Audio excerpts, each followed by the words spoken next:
Դեկտեմբերի 22-ին ժամը 11:35-ի սահմաններում Սևան Մարտունի գետապ ճանապարհին ջրային պարեկները կանգնեցրել են Նորատուս գյուղի բնակչի վարած Opel Magnish-ի ավտոմեքենան։ Մեքենայի սրահից և բեռնախցիկից հայտնաբերվել է 500 հատ 155 կգ ընդհանուր քաշով սիկ տեսակի ձուկ։ Վարորդը ավտոմեքենայով հանդերձ տեղափոխվել է համայնքային ոստիկանության Սևանի բաժին։ Նույն օրը ժամը 21:50-ի սահմաններում ջրային պարեկները Սևանա լճի վրա ապօրինի ձկնկողության դեպք են բացահայտել։ Այս դեպքով հայտնաբերվել է 273 հատ 100 կգ ընդհանուր քաշով սիկ տեսակի ձուկ։ Դեկտեմբերի 23-ին ժամը 8:10-ի սահմաններում Սևան Մարտունի գետապ ճանապարհի 58-րդ կիլոմետրին Գեղարքունիքի մարզիկ ու Մարտակի պարեկները կանգնեցրել են Կարմիր գյուղի բնակչի վարած ՎԱԶ 2107-ը։ Ստուգման մեքենայի սրահից հայտնաբերվել է 155 հատ 62.7 կգ ընդհանուր քաշով սիկ տեսակի ձուկ։ Տղամարդը մեքենայով հանդերձ տեղափոխվել է համայնքային ոստիկանության Մարտունու բաժին։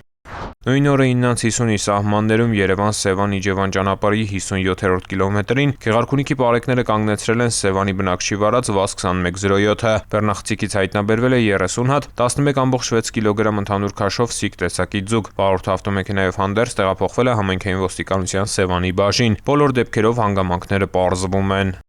Ծանուցում ենթադրյալ հանցանքի մեջ կասկածվողը կամ մեղադրվողը համարվում է անմեղ, քանի դեռ նրա մեղավորությունը ապացուցված չէ Հայաստանի Հանրապետության քրեական դատավարության օրենսգրքով սահմանված կարգով՝ դատարանի օրինական ուժի մեջ մտած դատավճռով։